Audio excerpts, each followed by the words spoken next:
People trust English translations of the Quran like they're neutral. They're not. They never were. This is not a theological argument. This is a chain of custody problem.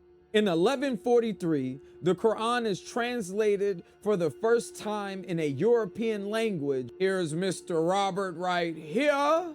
This was not a neutral academic project. It was commissioned under Peter the Vulnerable as part of a explicitly anti-Islamic campaign.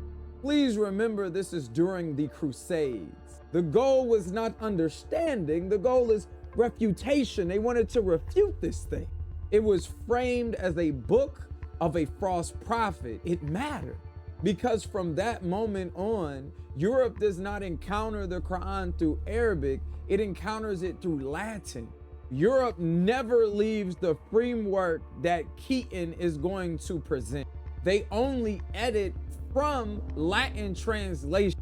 They always keep the Latin. It is always translated by Christians and it is always polemic. Now let's fast forward to the 16th century.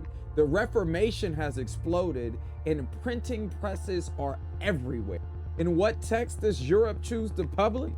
In 1543, Theodore Bibliander republishes Robert of Keaton's Latin Quran. It's not corrected, it's not replaced, it's canonized. This single act matters more than people realize because now Keaton's polemic becomes the source text for all of Europe. From here, the pipeline is set from Latin to French, from Latin to German, from Latin to Dutch, from Latin to English. So when people say things like Islam means submission, they are not quoting Arabic. They are quoting a Latin conceptual framework built centuries later by people wishing to attack Islam, never to understand it, to defeat it. Now jump to 1734. Enter George Sale. Sale produces the first major English translation of the Quran. He's a European English Christian. Yes, he works from Arabic, but here is the catch that no one catches. He's not a Muslim. He's not a Muslim. What do you mean? I thought he was an Arab scholar. He's a European Caucasian Christian colonizer.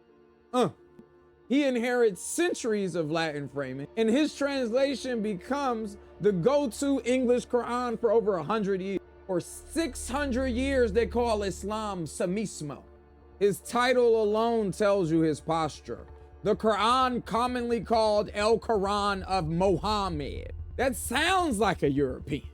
That is not neutral language. That is inherited bias wearing academic clothing. 1143 to 1734, Europe hears about the Quran without any Muslim. From 1734 onward, Europe speaks for the Quran, still without Muslims. Now here is the moment that should make everyone extremely uncomfortable.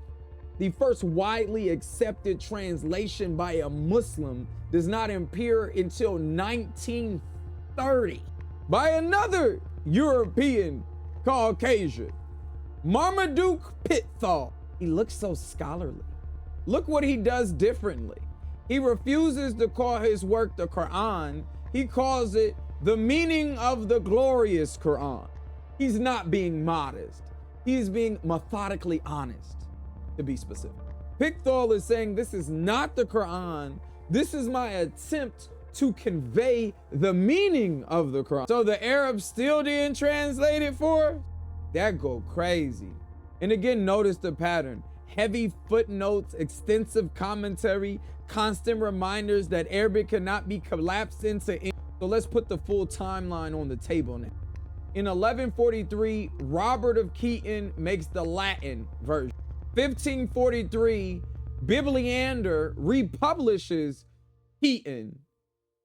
1734, George Sale, the English non-Muslim, publishes the first English. 1930, the first major Muslim English voice. You know, he really looks like he represents my interests. Such a man of the people. It took 800 years for a Muslim to translate the Quran, and then both of them were British. They weren't even Arabs. 8 centuries where the Quran's voice in Europe is controlled by non-Muslims, the colonizing Christian European, framed by people that believe Islam was false before they translated a single word. When do Muslims finally enter the English conversation? The British Muslims, they slow down, they add warnings, and they refuse to pretend that English replaces Arabic. That alone tells you everything you need to know. So the real question isn't, is this English translation accurate? The real question is, why are you trusting a translation pipeline built by opponents, maintained by inheritance, and only questioned after 800 years? That is not faith. That is not disbelief. This is textual accountability. When they told me it was translated by non-Muslims, everything went out the window. This is not a bad translation. This is a purposeful. If Islam truly meant submission, it would not take Latin to explain it. You're not reading the Quran in English, you're reading an inherited 800-year lie.